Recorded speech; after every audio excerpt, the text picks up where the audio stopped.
Hi all, this is Abhay from Prepwise. Plus ടുവിന് ശേഷം ഇന്ത്യയിൽ ഏറ്റവും മികച്ച ക്യാമ്പസുകളിൽ അഡ്മിഷൻ സെക്യൂർ ചെയ്യുന്നതിനായിട്ട് 2024 CUET, UG, IPMAT, JIPMAT അതുപോലെ NCET തുടങ്ങിയ എൻട്രൻസ് എക്സാമുകൾക്ക് തയ്യാറെടുക്കുന്നവർക്കായി Prepwise സംഘടിപ്പിക്കുന്ന ഫ്രീ ഓൺലൈൻ വർക്ക്ഷോപ്പ്. കൂടുതൽ വിവരങ്ങൾക്കായി താഴെ കൊടുത്തിരിക്കുന്ന ഡിസ്ക്രിപ്ഷൻ ചെക്ക് ചെയ്യുക. ഡിസ്ക്രിപ്ഷനിൽ കൊടുത്തിരിക്കുന്ന ഫോം ഫില്ല് ചെയ്ത് എത്രയും പെട്ടെന്ന് രജിസ്റ്റർ ചെയ്യുക. Hi all, CUET UG 2023 question paper ഡിസ്കഷന്റെ മറ്റൊരു സെഷനിലേക്ക് സ്വാഗതം. നമ്മൾ ഡിസ്കസ് ചെയ്യുന്നത് ജനറൽ മെന്റൽ എബിലിറ്റിയിലെ കുറച്ച് ക്വസ്റ്റ്യൻസ് ആണ്. അങ്ങനെയാണെങ്കിൽ ഫസ്റ്റ് ക്വസ്റ്റ്യൻ നോക്കാം. ഇപ്പൊ തന്നിരിക്കുന്നത് ഒരു അനാലജി ടൈപ്പ് ഓഫ് ക്വസ്റ്റ്യൻ ആണ്, അതും നമ്പർ അനാലജി ആണ്. 22:8 അങ്ങനെയാണെങ്കിൽ 55:2. ഓക്കെ, അപ്പോൾ ഇവിടെ വരുന്ന റിലേഷൻ നോക്കാം. 8 into 3 minus 2 ആണ് 22 എന്ന് പറയുന്നത്. 8 into 3 24, 24 minus 2 22. അങ്ങനെയാണെങ്കിൽ ജസ്റ്റ് അതേ രീതിയിൽ നോക്കുമ്പോൾ ഏതോ ഒരു നമ്പർ ആണ് ഇവിടെ വരിക അല്ലെ, ആ നമ്പർ നമുക്ക് x എന്ന് വിളിക്കാം. അങ്ങനെയാണെങ്കിൽ 3x minus 2 is equal to എത്ര വന്നു? 55 വന്നു. അങ്ങനെയാണെങ്കിൽ 3x is equal to 57 വന്നു. x is equal to എത്ര വരും? 19 ആയിരിക്കും വരുന്നുണ്ടാവും. ഓപ്ഷൻ 2 19 ആയിരിക്കും റൈറ്റ് ആൻസർ. ഓക്കെ ആണല്ലോ. Next question, read the following information carefully to answer the question given below. Okay, 5 friends PQRST okay are sitting on a bench wearing different colors jacket. Okay ആണല്ലോ, 5 ആളുകളുണ്ട് PQRST. ഇപ്പോൾ എന്ത് ചെയ്യാണ്? ഒരു ബെഞ്ചിൽ ഇരിക്കാണ്. അവരെ ജാക്കറ്റ് എന്ന് പറയുന്നത് ഡിഫറെന്റ് കളേഴ്സ് ആണ്. അപ്പോൾ ആ കളേഴ്സ് ഏതൊക്കെയാണ് അവിടെ കൊടുത്തിട്ടുണ്ട്? ബ്രൗൺ, അതുപോലെ റെഡ്, വൈറ്റ്, ഗ്രേ, അതുപോലെ തന്നെ യെല്ലോ. അങ്ങനെ 5 കളേഴ്സ് ആണ്. Not necessarily in the same order. ആളുകൾ ആരൊക്കെയാണ്? PQRST ആണ്. അപ്പൊ ഞാൻ കളറിനെ ചെറിയ അക്ഷരത്തിലും അതുപോലെ തന്നെ നമ്മുടെ ആളുകളെ ഞാൻ ബ്ലോക്ക് ലെറ്റേഴ്സിലുമാണ് അവിടെ ഡിനോട്ട് ചെയ്യുന്നത്. നെക്സ്റ്റ് നോക്കാം. P is sitting next to Q wearing red jacket. ഇപ്പൊ P എന്ത് ചെയ്യുന്നുണ്ട്? Qന്റെ നെക്സ്റ്റ് ആയിട്ട് ഇരിക്കുന്നുണ്ട്. P is sitting next to Q and wearing red jacket. ഇപ്പൊ P വിയർ ചെയ്യുന്നത് റെഡ് ജാക്കറ്റ് ആണ്. ഓക്കെ ആണല്ലോ. Next R is sitting next to S. Next R is sitting next to S. ആറും എസും അടുത്തടുത്താണ് ഇരിക്കുന്നത്. And not wearing either brown or grey jacket. അപ്പോ R എന്ത് ചെയ്യുന്നില്ല? ഗ്രേയും ധരിക്കുന്നില്ല, അതുപോലെ തന്നെ ബ്രൗണും ധരിക്കുന്നില്ല. ഓക്കെ, അപ്പോ ഇനി ബാക്കിയുള്ള ഓപ്ഷൻ നോക്കാം. ഗ്രേ അല്ല, ബ്രൗൺ ഇല്ല, റെഡ് ഓൾറെഡി എടുത്തു കഴിഞ്ഞു. ഒന്നിക്കെ ഇനി വൈറ്റ് ആയിരിക്കാം അല്ലെങ്കിൽ യെല്ലോ ആയിരിക്കാം. ഈ രണ്ട് ഓപ്ഷൻ മാത്രമേ ആർക്ക് ബാക്കിയുള്ളൂ? ഇനി ആറിന് ബാക്കിയുള്ളൂ. Next, S is not sitting with T. അപ്പൊ എസും ടിയും എന്ത് പറ്റില്ല? അടുത്തടുത്ത് പറ്റൂല എന്നാണ് പറയുന്നത്. And T is wearing brown. T എന്താ? ടി ഏത് കളറാണ്? ബ്രൗൺ ജാക്കറ്റ് ആണ് വിയർ ചെയ്യുന്നത്.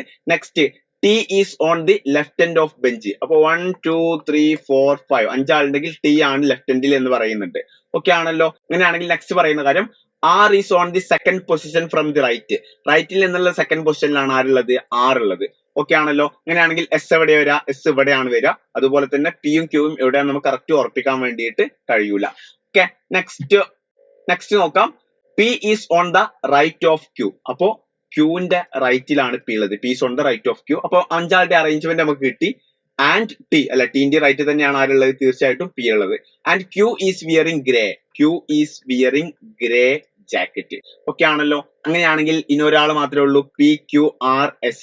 ഓക്കെ, എസ് ഏത് കളർ ജാക്കറ്റ് ആണ് വിയർ ചെയ്യുന്നത് നമുക്ക് അറിഞ്ഞു കഴിഞ്ഞാൽ നമുക്ക് ആറിൻ്റെതും അവിടെ നിന്ന് കിട്ടും. ഓക്കെ ആണല്ലോ. P and R are sitting together. Okay ആണ്. S is not wearing white jacket.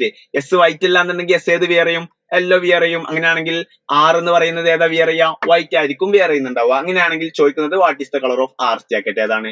White ആണ് വരുന്നത്. അപ്പൊ അറേഞ്ച്മെന്റ് ഒക്കെ കണ്ടത് വെറുതെ ആയി, നമ്മളോട് ഇവിടെ ജസ്റ്റ് കളർ ആണ് ചോദിച്ചിട്ടുണ്ടായിരുന്നത്. നെക്സ്റ്റ് ക്വസ്റ്റ്യനിലോട്ട് പോവാം. How many times do the hour hand and minute hand of the clock coincide in a day? അപ്പോ ഒരു ഡേയില് എത്ര തവണ കോയിൻസൈഡ് ചെയ്യുന്നു ചോദിച്ചാൽ ജസ്റ്റ് അതിന്റെ ആൻസർ എന്ന് പറയുന്നത് 22 ആണ്. അതായത് കോയിൻസൈഡ് ചെയ്യാന്ന് പറയുമ്പോൾ അവിടെ 0 ഡിഗ്രി മേക്ക് ചെയ്യാൻ അല്ല, ഒരുമിച്ച് വരിക എന്നുള്ളതാണ് കോയിൻസൈഡ് എന്ന് പറയുന്നത് മീൻ ചെയ്യുന്നത്. അപ്പോ 0 ഡിഗ്രി ആണെങ്കിലും 180 ഡിഗ്രി ആണെങ്കിലും അത് എത്ര പ്രാവശ്യം വരുള്ളൂ? ഒരു ദിവസം 22 പ്രാവശ്യം വരുള്ളൂ.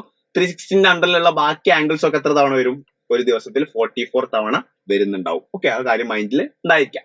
Next question, choose the alternative which most closely resembles the water image of the given figure. താഴെ തന്നിരിക്കുന്നതിന്റെ വാട്ടർ ഇമേജ് ഏതാന്നുള്ളതാണ് ചോദിച്ചിട്ടുള്ളത്. ഓക്കെ, അപ്പൊ ഇതാണ് നമ്മുടെ ഫിഗർ. ഓക്കെ, എല്ലാം കൂടി മാറിപ്പോവരുത്. ഇതാണ് ഫിഗർ. ബാക്കിയുള്ള 4 ഓപ്ഷൻ ആണ് നമ്മുടെ ആൻസർ ആയിട്ട് കൊടുത്തിട്ടുള്ളത്. വാട്ടർ ഇമേജ് ആവുന്ന സമയത്ത് എന്താവും? അപ്സൈഡ് ഡൗൺ ആവും. ദാറ്റ് മീൻസ് ഈ ഒരു വാട്ടർ എന്ത് ചെയ്യും? അല്ലെങ്കിൽ അൺഷെയ്ഡഡ് റീജിയൻ എന്ത് ചെയ്യും? താഴത്തോട്ട് വരും. ആ രീതിയിൽ ഈ ഒരു ആൻസർ അല്ല, ഈ ഒരു ആൻസറും നമ്മുടെ ആൻസർ അല്ല. ഓക്കെ, ഇനി ജസ്റ്റ് ഇതിന്റെ ചേഞ്ച് എങ്ങനെ വരും? ഇത് അപ്സൈഡ് ഡൗൺ ആവുന്ന സമയത്ത് അത് എങ്ങനെ ചേഞ്ച് ചെയ്യും? ഈ രീതിയിലായിട്ട് അത് ചേഞ്ച് ചെയ്യും. ആ രീതിയിൽ നോക്കുമ്പോൾ ഓപ്ഷൻ സി ആണ് നമ്മുടെ റൈറ്റ് ആൻസർ ആയിട്ട് വരുന്നുണ്ടാവുക. Next question, find the next term in the series. വളരെ ഈസി ആയിട്ടുള്ള ഒരു സീരീസ് ആണ്.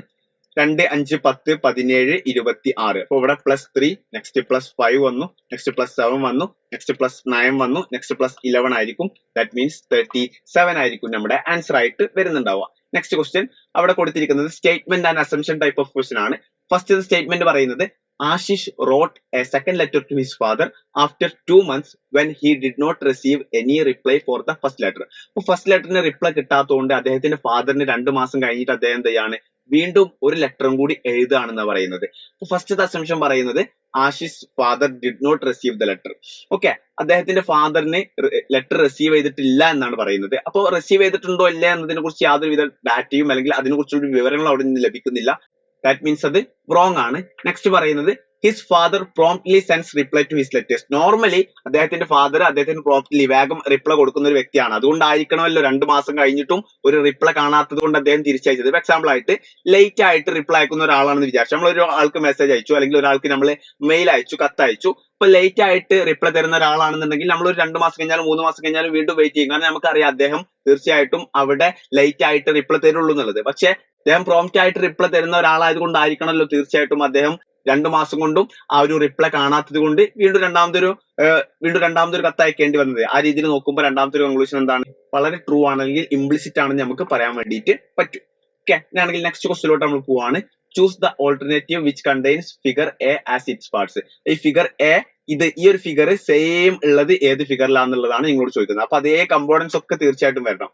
ഓക്കെ, ഈ ഒരു ഓപ്ഷൻ നമുക്ക് വെക്കാം. ഈ ഒരു ഓപ്ഷനിൽ ഡോളർ ഇല്ല അല്ലെ, അപ്പൊ ഈ ഒരു ഓപ്ഷൻ നമുക്ക് ഒഴിവാക്കാം. ഇതിൽ ഡോളർ ഉണ്ട്, ഇതിലും നമുക്ക് ഡോളർ ഇല്ല അല്ലെ, ഈ ഒരു ഡോളറിന്റെ ചിഹ്നം ഇല്ല. ഓക്കെ, ഇവിടെ ബാക്കി 2 ട്രയാങ്കിൾസ് ഇതിലൂടെ തീർച്ചയായിട്ടും അതിൽ വരുന്നില്ല. അങ്ങനെയാണെങ്കിൽ ഓപ്ഷൻ സി ആണ് നമ്മുടെ റൈറ്റ് ആൻസർ. 3 ട്രയാങ്കിൾസ് വരുന്നുണ്ട്, ഒരു ഡോളർ വരുന്നുണ്ട്, ഈ 2 ക്രോസ് ഒക്കെ വരുന്നുണ്ട്. ഓക്കെ, ഓപ്ഷൻ സി ആണ് നമ്മുടെ റൈറ്റ് ആൻസർ ആയിട്ട് വരുന്നത്. Next question, find the odd one out in the given series. താഴെ തന്നിരിക്കുന്നതിലെ ഓഡ് വൺ ഔട്ട് ആണ് നിങ്ങളോട് ചോദിക്കുന്നത്.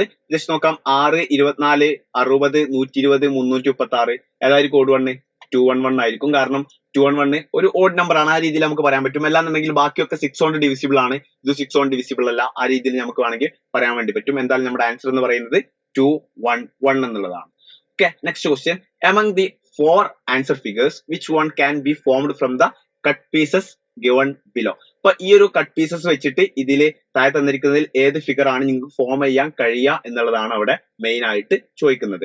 അപ്പൊ അവിടെ ജസ്റ്റ് നോക്കിക്കോ, ഈ 2 ഫിഗേഴ്സ് എന്ന് പറയുന്നത് ഒരു സർക്കിൾ നമ്മൾ കൺസിഡർ ചെയ്യുകയാണെങ്കിൽ അതിന്റെ ഒരു 1/4 മാത്രമല്ലേ തീർച്ചയായിട്ടും ഈ 2 ഫിഗേഴ്സിലും കൊടുക്കുന്നുള്ളൂ. ദാറ്റ് മീൻസ് ടോട്ടൽ എന്ത് ചെയ്യുന്നുള്ളൂ? ഒരു 1/4 ഒരു 1/4 അല്ലെ, ഈ ഒരു പീസ് മാത്രമേ അവിടെ എന്ത് ചെയ്യുന്നുള്ളൂ? വരുന്നുള്ളൂ. പക്ഷെ ഇവിടെ നോക്കുന്ന സമയത്ത് ഈ രീതിയിൽ 2 എണ്ണം ഉണ്ട്.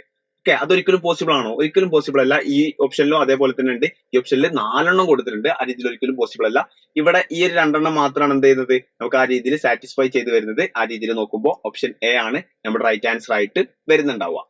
Next question, Anuj notices that reflection of hands of the wall clock in the mirror showing the time to be 6 hours 15 minutes. അങ്ങനെയാണെങ്കിൽ ആക്ച്വൽ ടൈം. ഇപ്പൊ മിററിൽ കാണുന്ന സമയം 6:15 ആണ്. അങ്ങനെയാണെങ്കിൽ ആക്ച്വൽ ടൈം നമുക്ക് ഓൾറെഡി അറിയുന്നതാണ്. 11:60 നിന്ന് തന്നിരിക്കുന്ന സമയം എന്ത് ചെയ്താൽ മതി? മൈനസ് ചെയ്താൽ മതി. അതിനിപ്പോ ക്ലോക്കിലെ ടൈം തന്നാലും റിയൽ ടൈം തന്നാലും ജസ്റ്റ് ഓപ്പോസിറ്റ് കാണാൻ വേണ്ടി തന്നാൽ 2 രീതിയിൽ അങ്ങനെ തന്നെയാണ്. അതായത് എക്സാമ്പിൾ ആയിട്ട് ഞാൻ ഇവിടെ നോർമൽ ക്ലോക്ക് നോക്കുന്നു, എന്നിട്ട് മിററിലുള്ള സമയം എന്നോട് ക്വസ്റ്റ്യൻ ചോദിക്കാം. അല്ല എന്നുണ്ടെങ്കിൽ രണ്ടാമത്തെ കേസ് ഇപ്പൊ നമ്മളോട് ചോദിച്ച പോലെ മിററിലെ ടൈം തന്നിട്ട് ആക്ച്വൽ ടൈം ചോദിക്കാം. 2 കേസിൽ നമ്മൾ എന്താ ചെയ്യേണ്ടത്? 11:60 നിന്ന് തന്നിരിക്കുന്ന സമയം ഏതാണോ അത് മൈനസ് ചെയ്ത് കൊടുക്കാം. 11 മൈനസ് 6 5 ആണ്. 60 മൈനസ് 15 45 ആണ്. 545 ആയിരിക്കും നമ്മുടെ റൈറ്റ് ആൻസർ ആയിട്ട് വരുന്നുണ്ടാവുക. ഇത്രയൊക്കെയാണ് മെയിൻ ആയിട്ട് നമ്മൾ ഈ ഒരു സെഷനിൽ ഡിസ്കസ് ചെയ്യാൻ വേണ്ടി വിചാരിക്കുന്നത്. ബാക്കി സെഷനുമായിട്ട് നമ്മൾ വീണ്ടും കാണും. അതുവരേക്കും ബൈ.